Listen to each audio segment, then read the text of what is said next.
Amen. Ano po ang 8 marks of fools? Unang-una, fools are rebellious. Mahilig lumaban sa otoridad, mahilig na lagi na lang maghimagsik, mahilig na lagi na lang umimbento ng mga giyera. Psalm 107, verse 17, some became fools through their rebellious ways and suffered affliction because of their iniquities. Dahil daw magkamag-anak, yung foolishness and rebelliousness, so ang mga tao ay umaani ng masasamang bunga ng kanilang mga kahangalan. Now, there are rebels with worthy causes. In fact, the development of civilization and humanity, most of the time, was hinged on worthy revolutions. But there are also many rebels without wise causes. Marami pong mga tao na mahilig lang laging mangontra, mahilig lang laging sumalungat at kumalaban sa mga dapat sundin at tulungan. So what do we do? Ano po ang dapat nating malaman dito? Avoid the habitually rebellious. Dapat nating iwasan yung habit na lang nila, lagi na lang nilang ginagawa as a matter of their custom to always fight authority. Avoid the habitually disobedient. At hindi naman po mahirap makilala ang isang taong lagi na lamang na sumasalungat, lagi na lang kumukontra, at lagi na lang ayaw pa sa ilalim sa may kapangyarihan. Proverbs 24:21, do not join with the rebellious. Huwag nang makibakas, huwag makisama, huwag makisalamuha, at lalong huwag makiisa sa lagi na lamang na may mga rebelyon sa kanilang isip. Romans 13:1, everyone must submit himself to the governing authorities. Ang mga kapangyarihan na nakalagay sa ating paligid ay inilalagay upang magkaroon ng kaayusan ang kabihasnan, magkaroon ng kaayusan ang pamilya, ang komunidad, ang organisasyon. Kaya marapat lamang under normal circumstances to be submissive to such structures.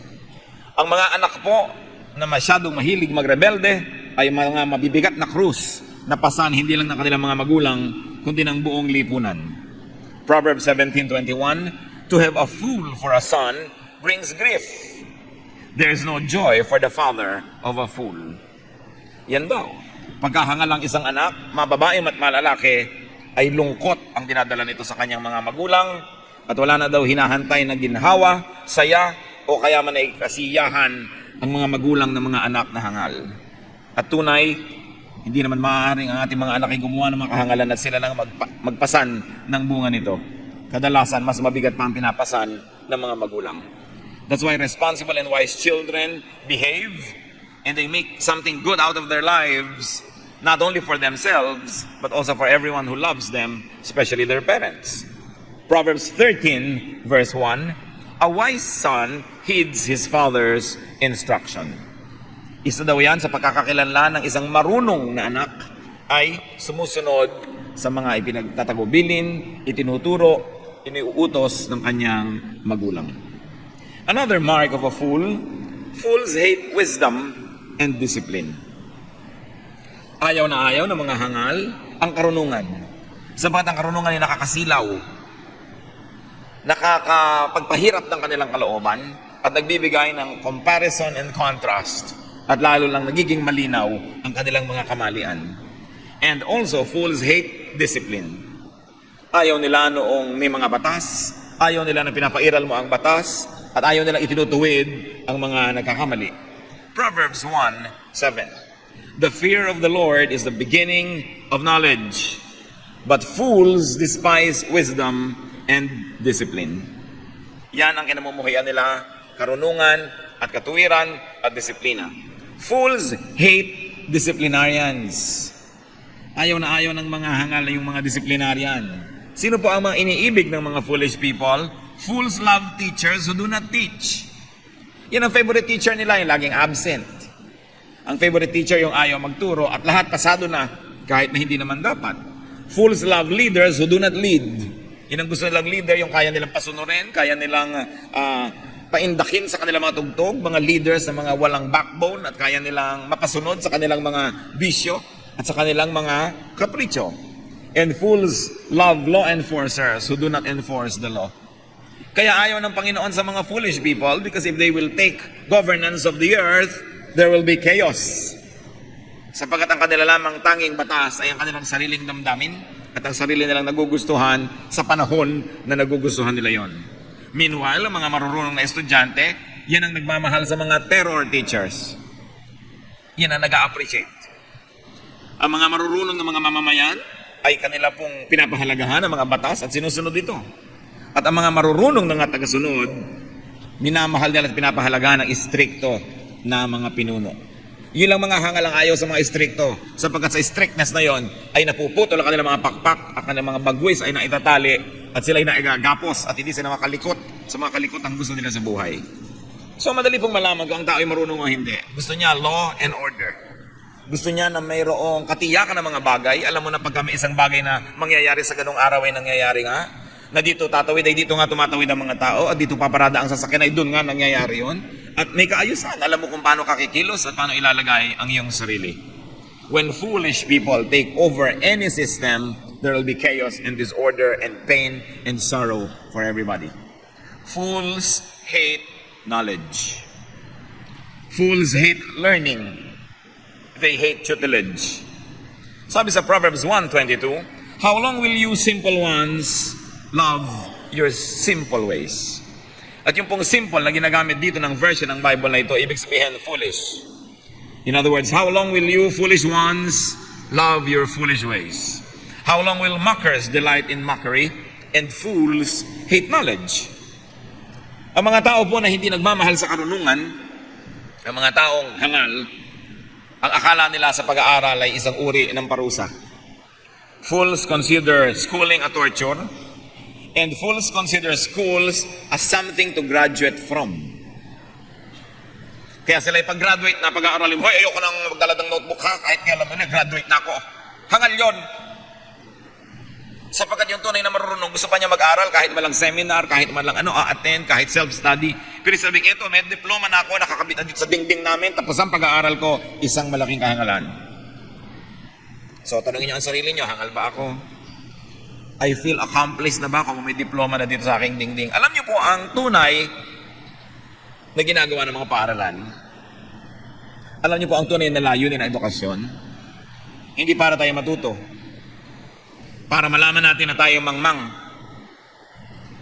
Kasi sa araw-araw na ipinamumukha sa'yo, merong hindi mo pa alam kahapon, nalaman mo ngayon, hindi nyo alam last year, nalaman nyo ngayong taon na ito, dapat yun, bumuka ang ating isip na meron palang rule na bigla akong may malalaman ngayon at saka ko lang malalaman na yesterday hindi ko yun alam.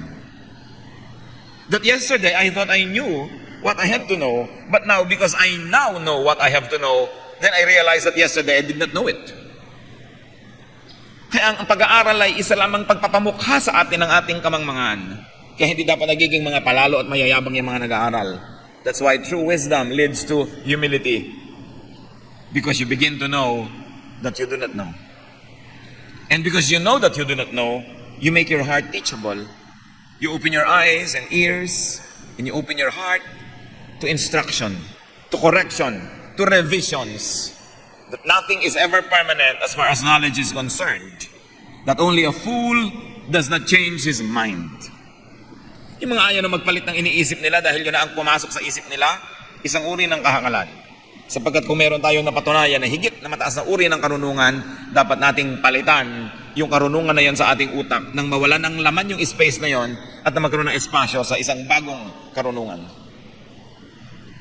Isang mahalagang bagay mga kapatid, patuloy na pag-aaral. Nobody really gets to know what there is to be known. But what is important is to keep on knowing more and more things. Patuloy na pag-aaral, pagsisikap, at patuloy na pagpapalago ng ating isip. Fools are complacent. Walang pakialam sa mundo, lagi ng kontento, dahil wala namang ambisyon. Fools feel successful because they have no goals to reach. And therefore, they don't know that they never reach any goal at all. Proverbs 1:32, for the waywardness of the simple, and read foolish, for the waywardness of the simple will kill them, and the complacency of fools will destroy them. Yan daw pagsasawalang bahala, kawalan ng ambisyon, kawalan ng involvement sa pag-asenso ng sarili at ng kapaligiran, yan daw ang tiyak na sisira sa mga taong hangal. walang high standards, walang direksyon, walang ambisyon, walang mararating. Masama po ang sobrang kontento. Ang itinuturo sa ating uri ng contentment ng Biblia ay yung matapos mong magawa ang lahat ng kaya mong gawin, ipinasa Diyos mo na ang lahat at tinanggap mo na ang bunga. Pero yung wala ka pang ginagawa, kontento ka na, hindi yan ang tinatawag na contentment. That is complacency. Proverbs 6:10 to 11. A little sleep, a little slumber, a little folding of the hands to rest, and poverty will come on you like a bandit, and scarcity like an armed man. Yan daw ang kailangan lang gawin ng tao upang tiyakin na walang buting hinaharap ang kanyang buhay. Tulog ng tulog, siesta ng siesta, mahimbing na mahimbing, laging nakahalukip-kip, nakakibit balikat, pahinga ng pahinga, wala namang pinagkakapaguran. At ang kasunod daw noon ay tiyak na kahirapan, karalitaan, kasalatan. Darating daw na isang parang bandido, parang armadong mga tulisan, aagawan ka ng kung ano man ang pinapahalagahan mo sa buhay. At sigurado daw ikay mabubuhay sa kasalatan, sa kakulangan, a little sleep, a little slumber, a little folding of the hands to rest. Yun po mga complacent people have no sense of urgency. At sa kanila, ang kanilang motto, pwede na yan. Yan ang motto ng mga complacent, ng mga walang mararating, pwede na yan. Meron pa yon, wala tayong magagawa. Yan ang mga kanilang mga mahihilig na sabihin. Dapat mo sinasabing, meron tayong magagawa. Dapat meron tayong gawin, hindi wala tayong magagawa. Ganyan lang talaga yan. Dapat nasasabihin natin, hindi dapat ganyan yan. Lalo po ang mga anak ng Diyos na tayo may pamantayan ng salita ng Panginoon, ng kanyang mga katuruan, at ang mga layunin niya sa ating buhay, may goal tayo. Hindi lang tayo pagulong-gulong na kung saan tayo itapon ng tadhana. Merong dapat marating. We were created to do good works. Decided upon beforehand, before the foundations of the world. The Lord has determined what every person should accomplish in this short lifetime. It is short, but it is always long enough to achieve for God and to change from glory to glory. Ano pong goal natin sa buhay? Katulad halimbawa sa Bible reading, may goal ba kayo na matapos nyo man lang mabasa ang isang libro sa loob ng isang panahon? O kung ano na lang? May goal ba tayo sa ating savings? Makapag-save man lang tayo ng ganitong uri ng halaga? At patuloy tayong maghanap buhay para may nakatabi tayong pampalakas man lang ng loob? At panggastos sa mga emergency? Meron ba man lang tayong goal na maabot sa buhay? May goal ba tayo na mapaamo ang ating kalooban na parang leon at tigre? Meron ba tayong goal na makontrol ang ating mga hangarin na hindi mabuti? Anong goal natin sa buhay? Fools blurt out folly. Yan ang mahilig na lumabas sa bibig ng mga hangal, mga kahangalan, natural. Ano pang hahanapin mo? No? Proverbs 12:23, a prudent man keeps his knowledge to himself, but the heart of fools blurts out folly. Isa daw po na pagkakakilanlan natin sa isang taong hangal, lagi na lang siyang may sinasabi. A foolish person always has something to say. And usually, what he says means, mas sikat ako, mas magaling ako, mas mahusay ako, mas karapat-dapat ako, etc., etc., etc. Pagka sinabi mo na ikaw ay graduate ng high school, yung full, ako graduate ng college, yung lagi ka siyang panalo. Hindi niya alam na wala namang natutuwa doon sa laging nananalo. Pagka meron ka 5 pantalon, siya may 10. Pag marunong ka magluto ng Chinese food, marunong siya ng Chinese at Japanese food. These are foolish people. Hindi naman tinatanong kung anong alam nila, dinidisplay.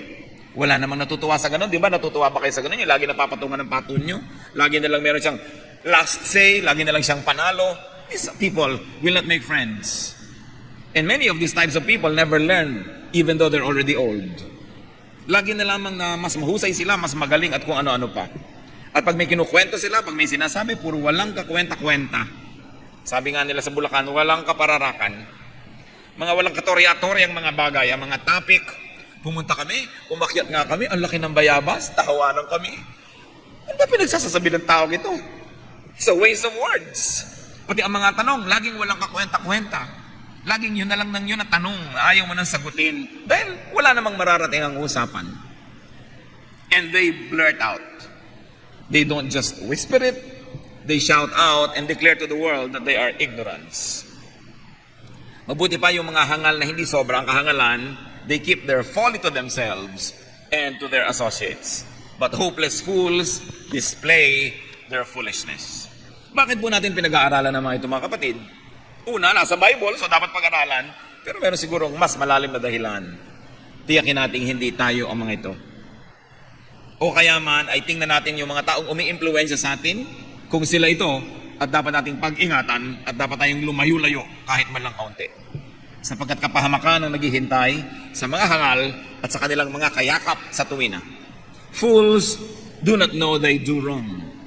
It is one big and unfailing measure of foolishness. Iba po yung gumagawa ng mali at alam nating mali tayo, at iba yung gumagawa ng mali na kumbinsido siyang tama siya. Napakahirap kausap yun. At napakahirap kasama yun. Ecclesiastes 5:1. Guard your steps when you go to the house of God. Go near to listen, rather than to offer the sacrifice of fools who do not know that they do wrong. Meron palang mga tao na gumagawa ng mali at nakikipagtalastasan pa nga sa Diyos na walang kamalay-malay na mali ang ginagawa nila at hindi nila dapat pinagagagawa ang mga yon. And these are the dangerous wrongdoers, the ones who do not appreciate their condition, their error, their folly. They cannot even repent. Paano nga naman magsisisi? Paano maghuhunos dili? Paano magbabagong loob ang isang taong hindi man lang natatanto na siya'y mali pala? At ito'y napakalaking problema sa buhay. At yung pong mga tao na hindi man lang alam na sila'y mali ay gusto pa nilang i-promote ang kanilang kamalian. Gusto pa nilang magkaroon ng mga converts at mga taga-alagad at mga taga-sunod at pairalin ang kanilang mga kamalian. So pinag-iingatan sa ating sarili at sa ating kapwa ang ganitong uri ng kahangalan. Fools just wanna have fun.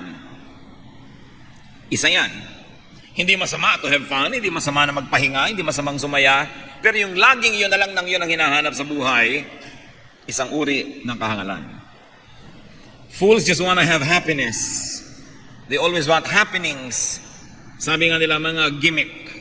Ecclesiastes 7:4, the heart of the wise is in the house of mourning, but the heart of fools is in the house of pleasure.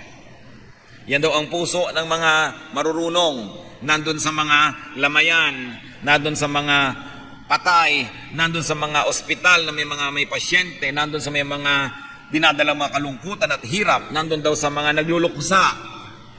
Subalit ang puso daw ng mga hangal ay laging nasa party. Bakit? Dahil sinasabi din ni Solomon, maraming itinuturo ang kalungkutan. Maraming ibinubukas na mata. At ang hapdi at kirot ng mga sugat na ating nadarama ay nagpapayaman sa ating pagkatao, nagpapalawak sa ating isip. Kaya kahit sa mga artista, iba ang nagiging performance ng mga nagkakaroon ng maturity at mga karanasan, lalo't mga nasaktan sa buhay, nagkakaroon ng depth, lalim ang kanilang performance. Pero yung tao na laging gusto fan center, laging gusto nagmo-malling na lang, puro gimmick, puro casino, puro pagpapasarap sa katawan, at walang balanse na pagtatrabaho, pagsisikap, at pagharap sa mga krus na dapat pasanin, this is a sign of foolishness. Ang marurunong na tao hindi umiiwas sa mga hilahil at lungkot. Hinaharap ito. Because you learn from every lonely day. And also, that is a difference between wise and foolish people. Foolish people go through difficulty, they go through sorrow and pain, at bukas gagawin na naman uli nila yon na parang wala silang natutunan. Habang mahirap na nagdadala ng lungkot, subalit kung ang mga kapaitan ay nagpapayaman sa ating pagkatao, nagtuturo sa ating lalong maging makatao at maramdaman natin ang dinarama ng iba, malagay ang ating sitwasyon sa kanilang sitwasyon upang tayo mas maging mapagtangkilik, matulungin, mahabagin. Yan ay nagpapayaman sa atin. Pero kung hahayaan mo lang ang lungkot at palungkutin ka ng palungkutin, then you become bitter and you become negative, what happens? You become more and more foolish. Pagka meron pong kalungkutan sa ating buhay, ang ating tanungin, ano ang magandang matututunan ko dito? Ano ang mali kong ginawa? Kaya ako ngayon ay malungkot na pwede ko namang ituwid sa susunod para hindi na muling dumalaw sa akin ang kalungkutan na ito. O kaya, wala naman ako maling ginawa, pero sino ang mga maling kasama ko na damay tuloy ako? Sapagkat tinuturo ng Biblia na pag-ingatan ko sinong kasama, pag-ingatan ko sinong kasama mong namumuhunan, pag-ingatan ko sino ang iyong pakakasalan, sapagkat walang pwedeng disaster na mangyari sa mga taong ito na hindi tayo madadamay, sapagkat tayo lapit-lapit. Kaya nga pati yung mga damo na tumubo sa gitna ng mga maayos na halaman, ay gustong bunutin agad-agad ng mga tao, at sabi ng Panginoong Hesus, niyang bunutin, sapagkat sa ilalim ng lupa ay buhol-buhol ang mga ugat niyan. Pag binunot ninyo yung damo, ay mabubunot din yung mga mabubuting halaman. Hintayin yung tumibay muna mga ugat ng mabubuting yan bago nyo bunutin ang damo. Sapagkat nagkakabuhol-buhol ang ating buhay, one mark of a fool, nakikipagbuhol siya ng buhay niya kahit na lang kanino. Nakikisama, nakikisalamuha, nakikisangkot kahit na lang kanino. Pinipili natin yon. At number 1 na iniiwasan ng mga kapatid, makisangkot sa mga chismosa at chismoso. Sa mga taong pirmeng nag-aakyat sa ng balita, dahil pagbaba niyan, balita naman tungkol sa iyo, ang iaakyat niyan sa iba. Huwag magtiwala sa taong laging may kwento tungkol sa iba, pagtalikod nyo, kayo ang kwento niya. Huwag sumasali sa mga gulo, sapagkat yung mahilig makinig sa mga chismis, pag may nagsabunutan na dalawa, sangkot kayo, tatawin, singa ang may sabi, masasama ka sa gulo. Avoid such people. That's why we are studying the marks of fools, so that they will have very minimal or no negative effect on our lives at all. Fools are easily angered, madaling magalit, madaling galitin. Fools are easily provoked. Kaya nakikita nyo po, nababasa natin kuminsan sa mga dyaryo, nagbarilan dahil lang sa parking lot. Kuminsan ay nagkapatayan dahil lang nagkainisan ng konti. Ganun ba ang halaga ng ating buhay? Na isusuong mo sa panganib dahil lang nainis ka? Ecclesiastes 7:9. Do not be quickly provoked in your spirit, for anger resides in the lap of fools. Huwag daw agad-agad na nagagalit. Sapagkat yung galit, yung ngit-ngit, yung puot, ay kalong-kalong ng mga hangal. Doon yan kumakalong. Kaya kung ayaw niyong magkalong ng apoy na naglalagablab, kailangan suriin ang ating sarili. Madali ba tayong magalit? Ngayon, kung madali kayong magalit nung kayo ay 20 years old, sige, 20 naman kayo eh. Pero yung 21 kayo, madali pa rin kayo magalit, parang wala tayong natutunan in 1 year's time. E paano kung 30, 40, 50 na kayo, magagalitin pa kayo? In fact, 70 years old na kayo, lagi pa kayo nang gagalaiti. Parang wala naman tayo natutunan sa buhay. Babaunin nyo na sa pagtanda ang simangot, yung galit. Yung pag nasa kusina kayo, lahat ng kasambahay nyo nandun sa sala. Pagpunta nyo sa sala, alis lahat ng tao, punta sa kusina. Walang ginagawa ang tao, kundi iwasan kayo dahil sobra kayo magagalitin. Gagawa kayo ng mabuti sa isang tao, ipag sa shopping nyo, ibibili nyo ng maraming pagkain. Tapos biglang sinusukat niya yung damit, napilas ng kote, sisigawan niya ng takot-takot. Parang baliwala lahat yung binili nyo. Ipagluluto niyo ang inyong pamilya, nagkapaso-paso kayo, nagkalapnos-lapnos. Pagkatapos, galit na galit kayo dahil hindi sila kumain agad, lumamig. Parang baliwala naman ang inyong mga kabayanihan. Yung mga sobrang galit. Pabata yan eh. Panghangal. Kasi kung naisip natin na wala naman tayong napapala sa galit. At in fact, yung laging magagalitin, yun din naman yun ang gumagalit sa kanya. Yung pagkaangasawa niya, pag naglakad, nagulo na lahat ang mga, nabangga na lahat ang mga sopa. Kahit yung pagalitan niyan, babagain pa rin niya yun. So, na kayo magalit. Sabi, can a leopard change its spots? Galit natin sa tao, ganun. Galit natin sa ganun. Kasi gusto natin kumisa, napaanda rin ang mundo sa ating kumpas. Kung paano natin gustong kumilos, umupo, tumayo ang tao, kumain, magsalita. Gusto natin kontrolin ang lahat. Nagiging magalitin ka tayo tuloy. So why don't we just control ourselves? That would already be a very great accomplishment. Of course, iba naman yung nagtuturo tayo sa mga bata. Tinetrain sila, natural. Pero pag matanda na, hayaan nyo na, hindi na yan may iba pa. Lalo't asawa ninyo, mahal nyo sa buhay, pahalagahan nyo na lang na maganda ang inyong samahan. Hindi kayo iwasan ng iwasan at iwanan ng mga lakaran.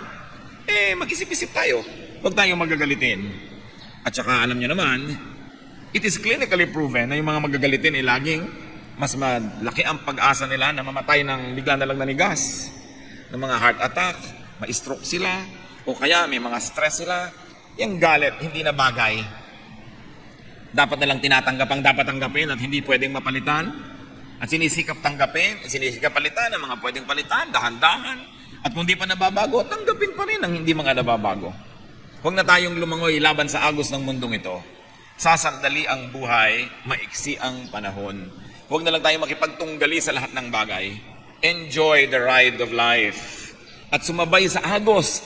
Kung hindi naman masama at hindi immoral, subayan na lang ang agos kaysa labanan pa ito. People who are easily provoked and angered are people without their own orbit. They have no sense of strong direction.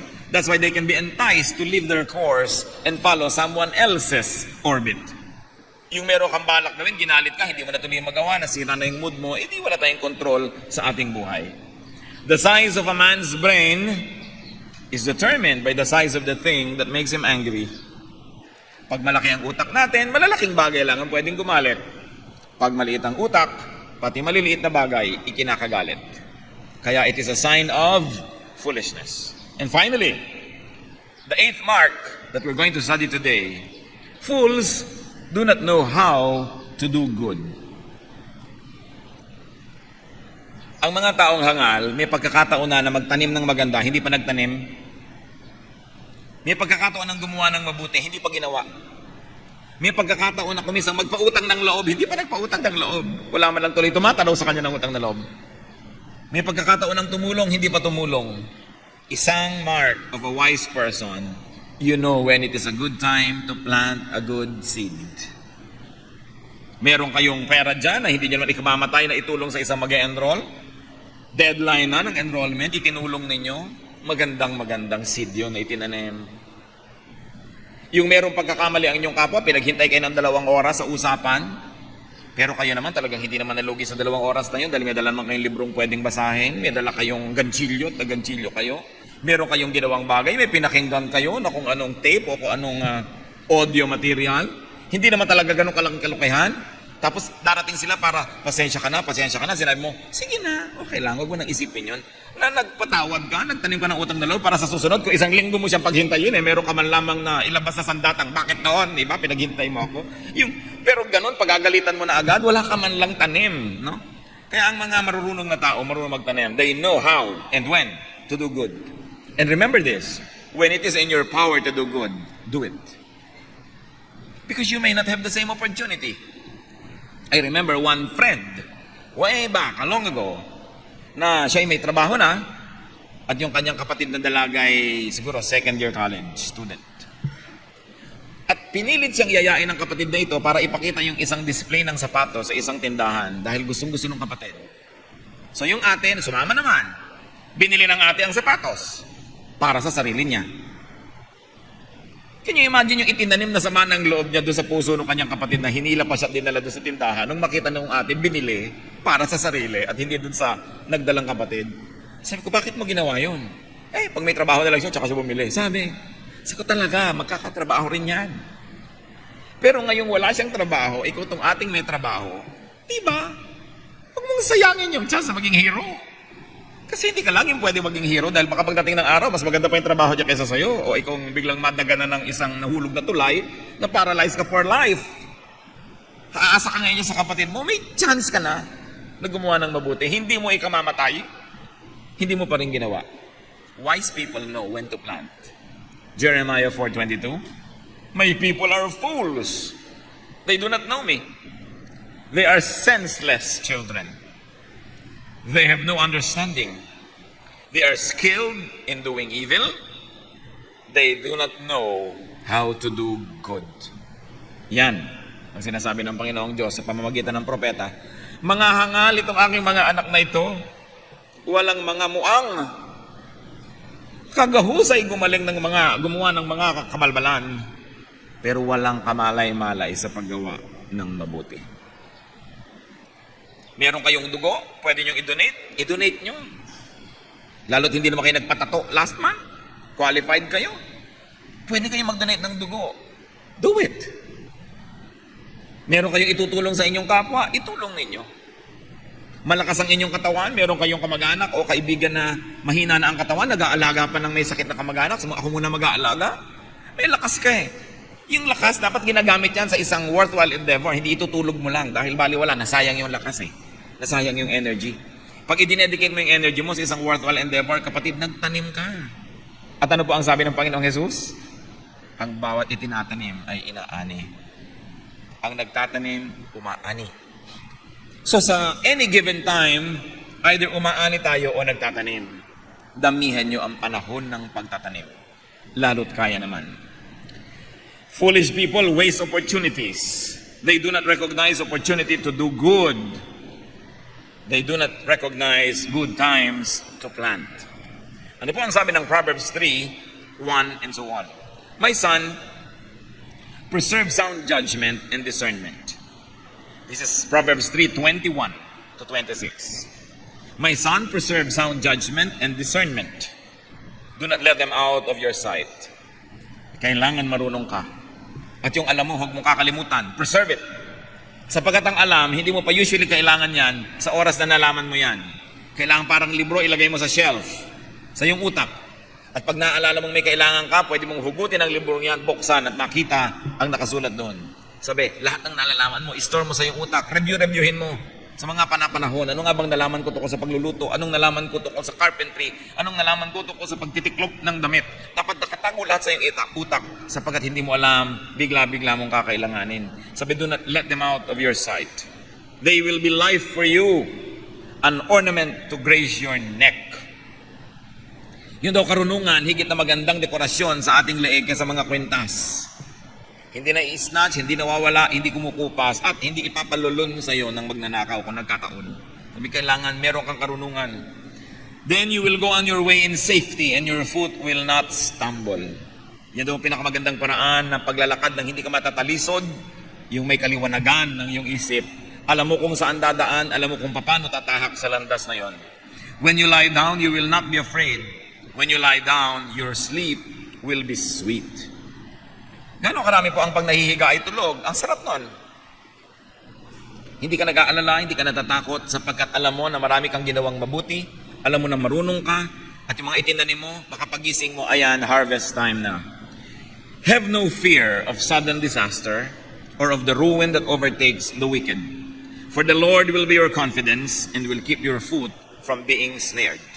Ito po ang isa sa mga takot ng tao, yung biglang merong mangyaring disaster. Biglang mawala ng trabaho. Biglang magkaroon ng sakit. Biglang masunugan ng bahay. Biglang maghirap. Biglang maiba ang tinatamasa sa buhay. Pero sabi po ng Proverbs 3:21 to 26, kung ikaw ay nagpapakarunong at nabubuhay ka ayon sa karunungan, di mo kailangang mangamba na biglang-biglang dadagukan ka ng kapalaran. You know why not, brothers and sisters? Because disasters don't just happen instantly. Usually, they seem to happen instantly, but disasters are long in the making. Maging ang pagbagsak ng mga imperyo, hindi dahil sa isang digma na natalo sila. Kadalasan ito ay matagal, dahan-dahang pagkabulok ng kanilang kabihasnan. Pati ang pagkawasak ng isang pamilya, hindi pwedeng may ginawa si Mr. na wrong today tapos wasak na ang pamilya nila bukas. Usually, mga 1 buwan, 2 buwan, 3 taon, 5 taon niyang ginagawa yun, dahan-dahan, unti-unti, hanggang biglang sumambulak. No? Pati ang mga kabiguan sa negosyo, hindi ka naman biglang mabili kahapon, bukas nagsara ka na dahil lugi ka. Usually, dahan-dahan niya, napatipuhunan, ginagastos mo, nakukupit-kupitan ka ng kung sino-sino, wala kang stock control, ang inventory mo, gulo-gulo, dahan-dahan, bago biglang sumambulat isang araw na bumagsak na palang negosyo mo. But it cannot happen overnight. It takes a lot and a long process to destroy something. Maging ang kalusugan natin, hindi pwedeng biglang, ay, ang lusog-lusog mo ngayon, bukas bigla ka na lamang na mayroong problema sa kalusugan. Dahan-dahan usually yan. Mga ilang taon ang pagkain mo ng mga maling pagkain, mga ilang buwan o taon ang pagpapabaya sa kalusugan bago sumambulat. Kaya sabi, kung ikaw ay nabubuhay araw-araw, oras-oras, sa konti-konting karunungan, huwag kang matakot na bigla ka na lamang nababagsakan ng langit sapagkat hindi ganon ang paraan ng Diyos. Ang Diyos ang mag-iingat sa iyo kung ikaw ay sumusunod sa kanyang mga katuruan. Know and recognize foolishness from wisdom. And very importantly, know and recognize fools from wise people. Kaya ang tanong natin, ako kaya ang pinag-uusapan ng mga verses na ito? O partly ako, partly ang mga tao sa aking paligid? Ano ang dapat kong gawin sa aking sarili? At anong dapat kong gawin sa aking pakikipagmabutihan sa mga tao na according to this definition ay foolish pala? Avoid the mistakes. Avoid the deeds and works and influence of fools. Avoid foolish mistakes and be happy. Gusto niyo maging masaya sa buhay? Pag tayo ay wise, we will not always be happy. Dahil nga ang kasama sa wisdom, hinaharap mo ang dapat harapin, ang lungkot na dapat gawin. We may not always be happy, but one thing is sure, you will never be very sad. And definitely, you will not be always sad. Aming Diyos, salamat po sa inyong mga paalala. Hinihiling namin, Panginoon, na tumimo sa aming isipan ang inyong mga salita. Bigyan niyo kami, Lord, ng practical wisdom para ma-i-apply namin sa buhay namin ang mga paalalang ito. Turuan niyo kaming mabuhay ng may karunungan. At kung meron kami mga naging habit na, Panginoon, na mali, empower us, according to your word, to correct our ways. Kung kami, Panginoon, ay foolish influence sa iba naming mga kapwa-tao, patawarin niyo po kami at turuan niyo kaming ituwid ang aming mga buhay nang sa ganon, sino man na nai-impluensya namin ay mapatuwid din at mapabuti. At kung kami naman pumapayag na kami akayin ng mga hangal at mga kahangalan, ituro mo sa amin ang iyong magandang pamamaraan at baguhin namin ang aming buhay. Panginoon, kung meron kayong mga anak dito na sobra ngayon na nagbabayad ng malaki dahil sa mga kamalian, ituro mo sa amin ang leksyon at matapos yun, Panginoon, ay angatin nyo na ang mabigat na kamay ng parusa sa mga kamalian at magkaroon ng panibagong simula ang mga kapatid. Ituro mo sa amin, Panginoon, that no one and nothing is beyond repair because you are a God of restoration. I-restore mo po ang aming mga pamilya, ang aming mga hanap buhay, kung ito ay nasalanta ng mga kamalian at mga kahangalan. Sa mga anak mo na nagkaroon na ng pagkakataong umasenso, magkaroon ng mabuting buhay, subalit sinira pa ito dahil sa mga kahangalan, bigyan mo nawa ng panibagong pagkakataon, O Diyos, lalot na pag-isip-isip at nakilala na ang kamalian. You are a God who gives second, third, fourth chances to your people. Ano man ang naging bad damage sa amin, Panginoon, ng mga kahangalan namin sa buhay, ituro mo sa amin ng leksyon, and then teach us to move on. Teach us to make the most out of what else is left in our lives. Magbulay-bulay tayo mga kapatid sa ilang saglit ng katahimikan. Magandang nag-iisip-isip. Lalong-lalo yung nagsasalitang wala naman akong dapat isipin, mas maraming dapat isipin ng mga ganong tao. Tingnan natin ang ating mga pamamaraan kung wise. At kung wise, thank God, make it wiser. At kung hindi wise, change our ways. And let the wisdom of God rule our lives. Ask God for a very personal application to your life sa kanyang mensahe ngayon. Let's bow before the Lord and let the Spirit of God embrace us and teach us.